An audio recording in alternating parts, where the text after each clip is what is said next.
Hey everyone, what's going on? This is Nicholas Filato of Big Blue View here to break down some of these plays. The New York Giants ran in their 17-14 Week 3 loss to the Atlanta Falcons, so let's get right into it, and please excuse my disheveled look. Here's the 38-yard bomb to C.J. Board right up here. Look at the defense. Looks again like man coverage. I love the bunch set down here. Gets a lot of eyes over here. And I love the way the Giants release off the line of scrimmage, although the Falcons play it really well. We'll see that in a second. But the Giants are up against middle of the field closed safety. So what does that mean? That means if Daniel Jones does a good enough job holding that safety in place and shading him towards the bunch, which is where his attention will more than likely be because C.J. Board is the backside receiver, then Daniel Jones is going to have C.J. Board one-on-one against this cornerback because you have a lot of routes breaking inward here, so this player is going to pay attention to that bunch, leaving that one-on-one matchup. And what we're going to get down here is we're going to get Evan Ingram releasing outside. The pick doesn't necessarily work, but there's going to be a delayed release from Darius Slayton, who's going to come over like that and run an in-breaking route. Then we're going to have Sterling Shepard bend through some contact here to kind of form a two-level read right here. But obviously that doesn't end up happening because we have C.J. Board running outside and making plays for the Giants. Let's break it down. That's a beautiful pass against a defense that the Giants love to attack. Giants love attacking, so do a lot of NFL teams. Middle of the field, closed defenses, cover one defenses when they have the one-on-one matchup. And it doesn't have to be Kenny Golladay. We haven't even seen that too often from Kenny Golladay, as we've seen him in the media, I guess you could say, recently. This is C.J. Board, and Daniel Jones trusts it. And we'll see from the end zone angle how Daniel Jones, you can see it right here, actually. Look at his eyes. Boom, right in this direction. Look at the safety. He ain't going on the other side of that hash. He's just backpedaling. He's reading his eyes. He's actually opening his hips in this direction. Then Daniel Jones hits that back foot, doesn't like what he sees here, and you know what? He shouldn't because the Falcons play it really well. 22 sticks to Darius Slayton. He doesn't get rubbed off by Evan Ingram's release, and 26 is draped all over Sterling Shepard. So Daniel Jones is trusting this one-on-one, and when he throws the football, there's only a slight leverage there by C.J. Board. If you look at C.J. Board's route, he's getting squeezed a little bit there. He's getting squeezed, but he dips that inside shoulder. And he gets just enough space, and the throw is just perfect for C.J. Board right there. Let's watch it from this angle. You get to see Daniel Jones' eyes. He's reading. His pre-snap look is confirmed post-snap. Manipulates that safety. Safety isn't even the safety's just coming in the frame when C.J. Board catches it. There's no way he can obviously make a play on the ball. And if you look at that ball placement too, over the outside shoulder like that, 39 is just a bit too late. C.J. Board does an excellent job tracking this football, and he makes a great catch. And right here, we're going to see the Colin Johnson play. Similar look right here. And this is the 3rd and 3, 3rd and 4, whatever it was, where Joe Judge punts at the 39-yard line. Middle of the field closed. You have one-on-one matchups here, and what you're going to get, go route, and then just an in. And the Giants here, man, if you're going to run this concept, and I get it, it's against the middle of the field closed look to defense that you like to attack vertically, and I'm all about that aggressiveness. But if you're going to run this play on 3rd and short, you should go for it on 4th down. That should be the understanding. And the fact that the Giants didn't, I mean, it just shows such a lack of courage. It's a very cowardly move, to be honest, to be frank. That is such a nice release right there from Colin Johnson. We're going to watch it again. It almost sells like a slant and go. Watch. He fires his feet. Cornerback staying square. Head fake. Shoulder fake. Knees are bent. That is a fluid athlete right there. Plants right there. Hard on the inside foot. And you can see the corner. Now his hips are opened in this direction. His hips are open in this direction. His feet are staggered. His hands are just wide. His momentum is slightly leaning forward like he's going to attack inside because that's what he anticipates. But Colin Johnson quickly explodes outside. And look at that separation difference. The difference between the separation that Colin Johnson has on this play and the separation that C.J. Board had on the previous play. There's a big difference there. Colin Johnson is in a great position to secure this football, but Daniel Jones just doesn't give him a chance. That is a bad pass from Daniel Jones, and that is on Daniel Jones, but it doesn't excuse the cowardly play calling and decision-making from this Giants coaching staff. Missed opportunity right there. Just a missed opportunity. Here's the throwback screen to Kadarius Toney, who's going in motion initially. On the play, we have a single high look, middle of the field closed, but Atlanta's going to drop Eric Harris to a deep half responsibility. He's also going to go into a deep half responsibility, too high, middle of the field, open defense, something Atlanta did a lot where they rotated their safeties pre to post snap. A lot of NFL defenses tend to do that to confuse young quarterbacks or to just confuse quarterbacks in general. But the Giants are out here in 12 personnel. You got 2 tight ends on this side, and we're going to have Kadarius Toney catching the ball out here off this play action boot where Daniel Jones is going to roll this direction to sell a pass because you're going to have Kenny Golladay crossing the field. Is in a reduced split inside the numbers. You're going to have another 7 type of route from Kyle Rudolph. Caden Smith also leaks out. But the play design is to Kadarius Toney over here. I like this play design. It's a play design that Dan Mullen ran a couple times from different formations to take advantage of Kadarius Toney's skill set in space. Let's roll it. Gets out there, goes into the play action. Defense pays attention to everybody flooding into this area. And you look over here, and you got 1, 2, 3, 4, 5 blockers and 2 defenders. These 2 end up realizing what's happening. This guy is starting to break down and be like, uh-oh, something's going on over there with that rookie they have. And I like this play. Daniel Jones hits that foot, throws it to Toney, and he catches it. And you have 2 blockers here, but nobody taking this guy. And it's contingent on Toney then to make it miss. And Toney does a good job, man. Toney is quick. You can see it. He's electric when he has the football in his hands. Let's roll it one more time. Let's get back. Football is a game of numbers and space, and the Giants had it here. They had the numbers. They have some space. At the point of catching the football, you still have 1, 2, 3, 4 blockers. Will Hernandez, I don't know if he's hesitant to engage this block at this point because he's too far downfield, which wouldn't even make sense because he's still downfield. He's still ineligible. He just looks really lethargic right here. It's Will Hernandez. I mean, I get that sense from him. Like, what is that? That is not the best effort you'll ever see on a play there. But he gets the ball. Nice little gain. I expect more of this. I expect the Giants to also use his ability to throw the football because Kadarius Toney was a high school quarterback. So pay attention to that. They can throw that same play and then run a backside deep cross or a Yankee concept from a deep crosser to one side and then a deep post over the other side, and somebody may be open because the safeties are going to be distracted by the fact that the football is being thrown behind the line of scrimmage. But now we get a 3-level read here from the Giants. You're going to get Kadarius Toney with an outward stem and a deep 7 type of route. And then you're going to have Kenny Golladay with an inward stem. He's going to dip that outside shoulder and kind of replace the route a little bit and just kind of sit curl-wise with a backside cross from one of these 2 tight ends. We'll roll it. We'll see. Chip and release. Now you got a 3-level read. You have Caden Smith releasing as a check down. He's wide open on the backside of the play. But if you look here, and I like these kind of plays, you have a 3-level read with Saquon Barkley leaking out into the flat. You have Kenny Golladay on the deep curl, go figure. And then you have Kadarius Toney kind of clearing out and acting on the 7. Now you have the safety over top. Also, you see the 2 high pre-snap. What was it? Middle of the field closed look, right? Kind of. This guy's cheating back a little bit. You could definitely suggest that this guy's probably going to drop to a deep half. He does. He drops aggressively. He also drops Falcons in 2 high. But I love the 3-level read. Go into the play action. You hit your back foot.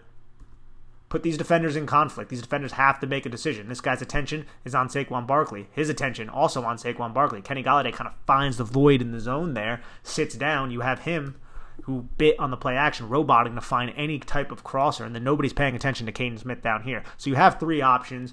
One of these defenders is going to make a decision, leaving one of these 2 players open. So I love the ability of putting these defenders into conflict and forcing them to make a decision to where Daniel Jones can base his decision off of their decisions, and then you can exploit the defense in that zone. This is a nice strong arm throw from Daniel Jones to Colin Johnson, who's out here. And this is just a staple of Jason Garrett playbook, somewhat predictable. We're going to have a deep curl from Colin Johnson. We're going to have a slot seam, or more like a numbers vertical, from the number 2 receiver. And then we're going to have a stick route from Kadarius Toney, Saquon Barkley leaking into the flat, and then another curl down here. Jason Garrett loves to run this, but if you look, the pre-snap leverage, this cornerback is well off Colin Johnson. Colin Johnson's a big dude. Colin Johnson has some speed, and he's a really, really good athlete for someone of his size. But let's roll this play and see what happens. Daniel Jones does a great job manipulating the pocket there and ensuring that he doesn't get nailed because Nate Solder gets beat around the edge. And then he throws the ball outside to the outside shoulder of Colin Johnson, who does a great job adjusting to this pass and securing that ball. It kind of bobbles it a little bit. But that's a good throw from Daniel Jones, because if you look at the leverage right here, look, everybody's draped on these receivers, and you'll see that right now. Everybody's covered up, covered up, covered up, covered up. Colin Johnson, there's space there. So he sinks his hips, gets back to his outside shoulder. There's no way any of these defenders can make a play on that football because of the ball placement of Daniel Jones.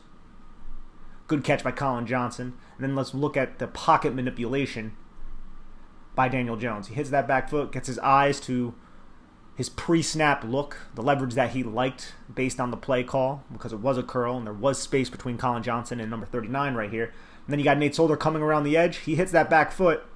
He resets his feet. He squares his shoulders, gets his hips oriented towards the target, delivers a nice strong pass to Colin Johnson. Move the chains. Gotta love it. The Giants align in a tight, reduced bunch right here. So a lot of attention is going to be paid to Kadarius Toney, Kenny Golladay, and Colin Johnson down there. And what the Giants do is they send a fast four right here. Right before the snap, they send Saquon Barkley into the flat towards that reduced bunch, and that's going to draw the attention of this linebacker who's going to have to drop down, and then Eric Harris who's going to have to kick outside of the bunch. And nobody's going to be paying attention to Daniel Jones, Kyle Rudolph, who throws an excellent block up here on a pin-pull concept. Giants are going to pull Billy Price around, and they're going to pull Andrew Thomas. Nice pin pull, power, quarterback, power, love it. Let's run it. So you see that? See the attention paid? Daniel Jones keeps it. Boom, he runs over Grady Jarrett. That is just insane right there. Runs through Grady Jarrett, gets the 2-point conversion. See the celebration from the guys. I mean, this is an awesome, tough run from Daniel Jones right here. Finishes right through a defensive lineman. I mean, I don't know what Daniel Jones was doing. He must have ate his Wheaties this morning, to be honest, because that is somebody who outweighs him by 70 pounds, 75 pounds, and Daniel Jones ran through a clear hit. It wasn't like Grady Jarrett tripped over his own feet there. This is the play before Ben Bredesen kind of trips over his own feet. Daniel Jones gets sacked on the first drive of the game, and I really like this play call, to be honest, because the Giants are going to sell a zone read type of play action, if you will. And Evan Ingram, he motions just before the snap, and he's going to come across the formation to sell like he's blocking on a split zone type of look. And then he leaks out for a pass, but a great play by Dante Fowler kind of blows this play up. You'll see it in a second. We also have Sterling Shepard releasing outside, Kenny Golladay releasing and stalk blocking to kind of clear these two defenders out. So Evan Ingram, if he were to catch this football, would really only have this safety to beat. This would have been an easy touchdown, but it was just off. Seems to be the story of the Giants. Let's run it.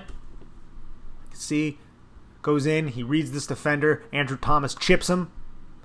Fowler does a great job getting his hands in the air. And look, he just tips it. He just tips it. The Giants almost tip passes so much so far this season. And Dante Fowler gets his hand on it. I felt like about 4 balls Atlanta knocked out of the air. And this would have been a touchdown to Evan Ingram right there. But a great individual effort by Dante Fowler. Heady play.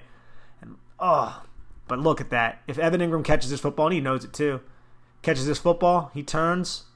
These two defenders, nah, son. These two, they're getting blocked up. So that would have been a touchdown right there for New York. Giants come out in a 3-by-2 set, and they run a levels concept, which I'll break down here in a second, but we'll see the Falcons look like they're in some sort of man type of coverage here. If you look at everybody lined up directly over the top, you're going to have the middle linebacker here just kind of looking at Daniel Jones and looking to disrupt anybody in the middle of the field, call him a rat in the hole. We also have the single high safety, middle of the field, closed safety, because the middle of the field is closed. And what we're going to get from the Giants is we're going to get a curl flat combination to the boundary here, something that Jason Garrett likes to run. Curl flat, slant flat, simplistic type of route concepts are very common in a lot of different types of playbooks. And then we're going to get a levels concept to the field. So we're going to get a deep dig from the number 3.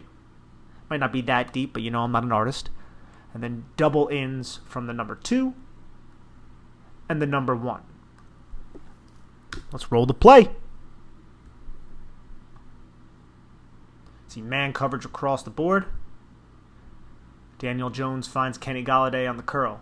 Creates enough separation even though the defender's draped all over him. You see the man coverage right there. Everybody's right on top of it. You have this apex defender flowing over the top of Kenny Galladay's release to close on the flat route. Daniel Jones does a good job holding this middle linebacker right here. As you can see, his attention goes in this direction. He's also reading the coverage and seeing what happens before he comes back to Kenny Golladay, who creates just enough separation to make that catch and fall for the first down. I like this play from Daniel Jones because he doesn't get killed, and we see so many young quarterbacks get killed in similar situations, but Daniel Jones doesn't get fooled by the fact that this linebacker is disguising his blitz well, comes on the blitz. The Falcons scheme 2 versus 1 on Nate Solder, and then Daniel Jones finds his check down in Saquon Barkley. And you can see, man, this safety starts to drop down a little bit here, and that leaves the middle of the field open. And this could have been a big play if it was blocked up better or picked up by the protection, but it's a tough situation because you can see it's a vertical concept you're going to have 4 verts. And Evan Ingram realizes the middle of the field is open, so he bends his vert inward like this. Could have been a nice play, but a good solid read from Daniel Jones not to get himself killed right here. Because watch, gets the football, dumps it off, picks up a couple yards there. Because that blitz was well disguised.